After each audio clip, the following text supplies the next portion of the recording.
라이드 앤 딜라이트 말씀 묵상의 시간입니다. 거룩하신 아버지 하나님, 오늘도 우리가 주님의 은혜와 사랑을 의지하고 하루를 살아갈 수 있도록 도우시니 감사와 찬양을 올려드립니다. 오늘도 주의 말씀 앞에 있는 우리에게 하늘의 지혜를 허락하여 주셔서 주님 말씀을 읽고 묵상하고 우리 마음에 새길 때 그 뜻을 깨닫고 주님의 뜻을 온전히 행하고자 하는 열정과 용기, 믿음을 허락하여 주옵소서. 성령의 충만함이 언제나 우리와 함께 있게 하셔서 우리가 이 땅을 살아가는 매 순간마다 주님의 도우심을 기대하고 또 간구하며 살아갈 수 있도록 인도해 주옵소서. 어지럽고 혼란한 세상 속에 주께서 허락하시는 평안을 누릴 수 있기를 간절히 원합니다. 우리가 주님께로만 더 가까이 나아가도록 인도해 주옵소서. 예수님 이름으로 기도드립니다. 아멘. 오늘은 시편 119편 97절에서 112절까지의 말씀을 함께 읽고 묵상하겠습니다. 시편 119편 97절에서 112절까지의 말씀, 새 번역 성경으로 읽겠습니다. 내가 주님의 법을 얼마나 사랑하는지 온종일 그것만을 깊이 생각합니다. 주님의 계명이 언제나 나와 함께 있으므로 그 계명으로 주님께서는 나를 내 원수들보다 더 지혜롭게 해 주십니다. 내가 주님의 증거를 늘 생각하므로 내가 내 스승들보다도 더 지혜롭게 되었습니다. 내가 주님의 법도를 따름으로 노인들보다도 더 슬기로워졌습니다. 주님의 말씀을 지키려고 나쁜 길에서 내 발길을 돌렸습니다.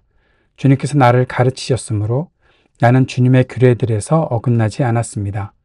주님의 말씀의 맛이 내게 어찌 그리도 단지요. 내 입에는 꿀보다 더 답니다.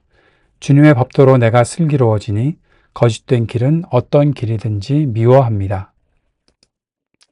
주님의 말씀은 내 발의 등불이요 내 길의 빛입니다. 주님의 의로운 규례들을 지키려고 나는 맹세하고 또 다짐합니다. 주님, 내가 받는 고난이 너무 심하니 주님께서 약속하신 대로 나를 살려주십시오. 주님, 내가 기쁨으로 드리는 감사의 기도를 즐거이 받아주시고 주님의 규례를 내게 가르쳐 주십시오. 내 생명은 언제나 위기에 처해 있습니다만 내가 주님의 법을 잊지는 않습니다. 악인들은 내 앞에다가 올무를 놓지만 나는 주님의 법도를 벗어나지 않습니다. 주님의 증거는 내 마음의 기쁨이요 그 증거는 내 영원한 기업입니다. 내 마지막 순간까지 변함없이 주님의 율례를 지키기로 결심하였습니다. 아멘. 오늘 우리가 읽은 시편 119편 97절부터 112절까지의 말씀, 그 중에서 97절부터 104절까지는 mem이라고 하는 히브리어 알파벳으로 매 구절이 시작하고 있습니다. 그리고 저는 그 키워드를 사랑, 묵상, 지혜로 생각해 보았습니다. 이것은 정답이 아니라 제가 생각한 것이니까요. 여러분도 한번 이 본문에서 어떤 키워드를 생각하는 것이 좋을까, 어떻게 키워드를 정하는 것이 묵상에 도움이 될까 하는 생각을 해 보셨으면 좋겠습니다. 이 단락, 104절까지의 단락에서는 하나님의 말씀을 사랑하고 묵상할 때 삶에 진정한 분별력과 지혜가 생긴다라는 그런 주제를 생각할 수 있지 않을까 봅니다. 97절에 보면 시인은 주님의 법을 사랑한다고 말합니다. 온종일 그 말씀을 묵상합니다. 그것만을 깊이 생각합니다. 물론 우리가 살면서 어떻게 온종일 말씀만 생각하겠습니까? 그런데 삶의 여러 가지 순간들을 만나고 또 상황들이 발생을 할 때마다 하나님의 말씀을 생각할 수 있는 것, 이것이 진정으로 말씀의 복을 누리는 길이 아니겠나, 저는 그런 생각을 해 봅니다. 단순한 그 습관 정도가 아니라 또 단순한 암기가 아니라 사랑하는 마음으로 말씀을 대할 때, 사실 묵상이라는 것은 사랑하는 거죠. 하나님의 말씀을 내가 어떻게 사랑할 수 있는가 하는 것을 생각해야 하는 것인데, 묵상은 사랑으로 말씀을 내 마음속에 가득히 채워 넣는 길이다, 그렇게 볼 수가 있습니다. 98절에서는 주님의 계명들은 언제나 나와 함께 한다라고 말하고 있고, 그 계명 때문에 내가 원수들보다 더 지혜로워질 수 있다, 그렇게 시인이 고백하고 있습니다. 언제나 나와 함께하는 주님의 말씀이 나로 하여금 원수들보다 지혜롭게 한다. 원수가 자신의 앞에 있다는 거죠.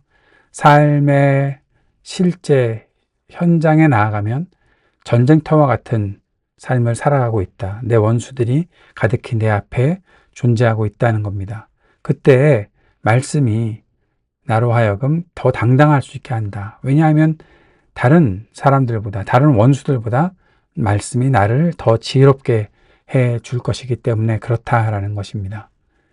시인은 주님의 교훈들, 주님의 증거들을 늘 생각하고 그렇게 되어서 스승보다도 더 많이 알게 되었다라고 말하고 있습니다. 묵상의 깊이가 더 깊어졌다는 것을 말하는 거죠. 내가 단순히 내 스승보다 더 많이 알게 되었다. 그렇게 말할 수 있을지 모르겠지만 그것보다 더 큰 깨달음이 나에게 있다. 100절에서는 노인들보다도 더 슬기로워졌다. 그러니까 주님의 말씀이 이 세상의 어떤 경험보다도 더 앞설 수 있게 한다라는 사실을 말해주고 있습니다. 경험이 있어야 분별력이 생기는 거 아닌가, 지혜는 결국 나이가 많이 들어야 생기는 거 아닌가라고 생각하는 사람들에게 이 말씀은 굉장히 크게 도전이 되겠지요. 101절에서 주님의 말씀을 지키려고 나쁜 길에서, 악한 길에서 내가 피했다라는 말을 합니다. 말씀이 나의 행동을 바꾸는 기준이 되었다라고 그렇게 말하는 거죠. 단순한 이론이 아니라 실제 내 삶에서 내가 어떤 선택을 하게 만드는가, 그것이 말씀이 내게 주는 영향력이다라고 시인이 고백하는 겁니다. 102절에서 주님께서 나를 가르쳐 주셨다. 그래서 내가 주님의 말씀에서 벗어나지 않았다. 어긋나지 않았다. 그 명령에서 떠나지 않았다. 하나님께서 친히 말씀해 주신다라는 거죠. 오늘 우리가 말씀을 읽었는데 이 말씀을 읽으면서 하나님이 친히 내게 하시는 말씀이다라는 그런 믿음으로 말씀을 받는 것, 이것이 얼마나 중요한 것인가 생각해 보게 됩니다. 시인은 말씀을 너무 좋아합니다. 말씀이 입에 달다고 말합니다. 꿀보다 더 달다고 얘기하네요. 말씀이 기쁨이 되는 거죠. 말씀을 읽고 묵상하면 정말 기뻐하고 또 즐거워하고 행복하고. 여러분 어떠십니까? 말씀을 읽고 깨달아 갈 때 그때 누리는 기쁨을 정말로 맛보신 적이 있습니까? 그래서 그 단맛을 더 찾아다니는 그러한 생각을 하고 계십니까? 그러한 경험을 갖고 계십니까? 말씀이 달다? 달면은 다이어트에 도움이 안 되겠는데, 그래서 말씀을 절제하고 덜 보려고 하고 혹시 그러시는 건 아니겠죠. 104절에서 시인은 주님의 법도로 내가 슬기로워졌다 라고 말하면서 거짓된 길을 내가 미워한다. 온갖 거짓된 길에서 내가 떠난다 라고 말하고 있습니다. 말씀만 좋아하는 것이 아니라 말씀 때문에 무엇을 미워하고 무엇에서 떠나야 하는지도 알 수 있다라고 말하는 거죠. 이 단락에서 시인은 말씀이 단순한 지식이 아니라 사랑의 대상이다 라고 말하고 있고, 말씀은 나를 지혜롭게 만들고 경험보다 나를 더 많이 성숙하게 만든다. 말씀이 나의 삶의 방향을 정하고 그 안에서 기쁨을 누리게 하고 내가 살아가야 하는 윤리적 기준도 말씀 속에서 정할 수 있게 되었다라고 말하고 있습니다. 우리는 말씀을 지식으로만 대하지 않았는지 질문해 봅니다. 하루에 대부분 묵상 없이 살아가면서 또 지혜가 어떻게 생기겠지, 시간이 지나면 뭔가 되겠지, 그 정도의 생각만 가지고 살아갔던 우리의 마음 또 태도가 있었다면 오늘 돌이킬 수 있게 되기를 바랍니다. 105절부터 112절까지의 단락은 눈이라는 히브리어 알파벳으로 시작하는 각 절로 되어 있습니다. 저는 여기에 있는 이 단락의 키워드를 인도, 순종, 헌신으로 보았습니다. 여러분은 어떻게 보시는지요? 한번 읽어가시면서 생각해 보시면 좋겠습니다. 이 단락에서는 하나님의 말씀이 나의 인생의 길을 밝혀주는 빛이다. 어떤 상황에서도 그 말씀을 내가 순종하고 헌신하며 살겠다라는 그런 고백이 담겨 있습니다.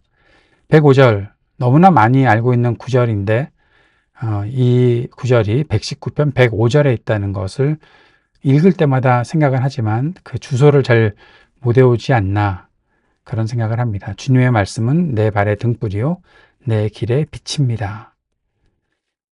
말씀이 어두움 속에서도 내 길을 정확하게 판단할 수 있도록 등불이 되어준다.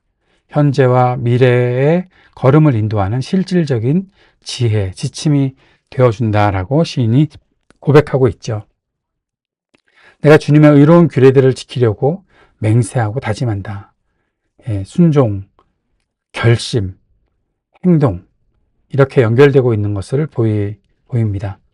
단순한 감동, 말씀을 받아서 내가 너무 좋아가 아니라 말씀을 받았으니 내가 지속적으로 헌신하며 살겠다라는 결단이 있는 거죠. 오늘 말씀 안에서 이러한 결단이 있기를 바랍니다. 그렇게 결단하면서 살아가는 시인의 현실적인 고백은 이겁니다. 내가 받는 고난이 너무 심합니다. 괴로움이 있습니다. 고난이 있습니다. 그러나 그 괴로움 속에서도 주님의 말씀이 나를 살려주실 것을 믿고 말씀을 통해서 내가 회복되기를 바라는 간절한 기도가 시인에게는 계속 이어지고 있는 거죠. 108절에서 시인은 내가 드리는 기쁨의 기도를 받아주십시오. 이 기도는 사실 찬미라고도 해석할 수가 있습니다. 내 입에서 나오는 자원하는 찬미를 받아주십시오. 주님의 법을 저에게 가르쳐 주십시오. 주님의 법을 알면, 주님의 말씀을 알면 내가 주님께 감사의 기도를 드리고 자원하는 찬미의 그 예배를 드릴 수 있다. 결국 찬양하는 것은 하나님 말씀을 온전히 배울 때, 올바르게 배울 때 함께 있는 일이다. 분리되지 않는 경건의 축이다라고, 두 가지 축이다라고 말씀드릴 수 있습니다. 말씀을 배우며 예배하는 것. 이것이 우리 신앙생활에 아주 중요한 축이 되고 있습니다. 109절에서는 시인이 다시 한번 말합니다. 나는 언제나 위태롭다. 언제나 위기에 처해 있다. 그러나 주님의 법을 잊지 않았다. 우리가 얼마나 많은 순간 내 삶이 참 위기에 있다라는 그런 고백을 합니까? 얼마나 많은 순간 우리가 그 위험에 있다고 하면서 절박한 그러한 상황에 놓여 있음을 같이 그렇게 생각할 때가 많이 있습니까? 그런데 그때에도 주님의 법을 잊지 않겠다라고 말하고 있습니다. 하나님의 말씀을 꼭 붙잡고 살겠다는 시인의 고백이죠. 목숨이 위태로울 때조차도 말씀을 기억하며 살아가겠다는 믿음의 고백이 나오는 거죠. 악인들이 나의 앞에 올무를 놓고 있다. 시인의 현실은 참 많은 원수들, 악인들, 그런 이들이 계속 나타나고 있다는 것을 말해주고 있습니다. 그러나 그 속에서도 끝까지 주님의 법도를 떠나지 않겠다는 고백이 시인에게 나오는 거죠. 압박 속에서도 말씀을 기준 삼는 신앙의 용기가 있다는 것입니다. 우리에게 이러한 진정한 용기가, 우리의 믿음의 용기가 있기를 바랍니다. 주님의 증거가 내 마음의 기쁨이고 내 영원한 기업이다. 하나님의 말씀이 나에게 기쁨을 주고 그것이 나의 유산이다. 나의 전부다. 라고 시인이 고백합니다. 돈이 아니라 말씀이 진짜 나의 모든 것이다. 돈이 나에게 기쁨을 주는 것이 아니라 말씀이 나에게 기쁨을 준다. 이 고백이 우리 안에 실제적으로 있기를 바랍니다. 그래서 마지막 순간까지 끝까지 한결같은 마음으로 변함없이 주님의 율례를 지키기로 결심합니다.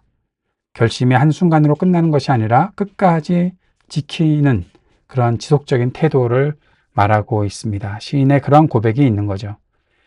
고난 중에도 말씀을 버리지 않고 삶의 위기에서도 끝까지 말씀을 붙잡고 흔들리지 않고 말씀을 자신의 모든 것을 삼고 있는 삶 전체의 가치로 여기는 시인의 모습이 우리에게도 나타날 수 있기를 바랍니다. 우리의 인생에서 무엇을 등불로 삼고 있는가? 내가 정말 고난 중에도 말씀을 붙잡고 있는가? 한번 도전해 볼 수 있기를 바랍니다. 오늘의 묵상과 적용을 정리합니다. 우리에게 하나님의 말씀은 단순한 지식이 아니라 사랑의 대상이어야 합니다. 말씀은 나를 세상보다 더 지혜롭게 합니다. 경험을 넘어서는 성숙을 갖게 합니다. 말씀에 대한 사랑이 삶의 방향과 기준을 정하게 하고 그 안에서 기쁨을 누리게 합니다. 나는 오늘 하나님의 말씀을 사랑하는 마음으로 묵상하고 있는지 돌아볼 수 있기를 바랍니다. 나도 시인과 같이 고난 중에도 말씀의 빛을 따라 주님의 인도하심을 받기를 원합니다. 말씀이 삶에서 만나는 위기에서도 방향을 제시하고 흔들리지 않게 한다는 것을 믿고 따라갈 수 있기를 바랍니다. 말씀이 내 삶의 기쁨과 전부가 될 수 있기를, 내 삶의 가치를 말씀이 만들어주기를 간절히 기도합니다. 내가 사랑하는 주님의 말씀을 통해 지혜롭게 세상을 살아갈 수 있기를 간절히 기도하는 마음, 여러분과 함께 오늘 말씀을 통해서 나누었습니다. 주님께서 가르쳐 주신 기도 함께 드리겠습니다. 하늘에 계신 우리 아버지, 아버지의 이름을 거룩하게 하시며 아버지의 나라가 오게 하시며 아버지의 뜻이 하늘에서와 같이 땅에서도 이루어지게 하소서. 오늘 우리에게 일용할 양식을 주시고 우리가 우리에게 잘못한 사람을 용서하여 준 것 같이 우리 죄를 용서하여 주시고 우리를 시험에 빠지지 않게 하시고 악에서 구하소서. 나라와 권능과 영광이 영원히 아버지의 것입니다. 아멘.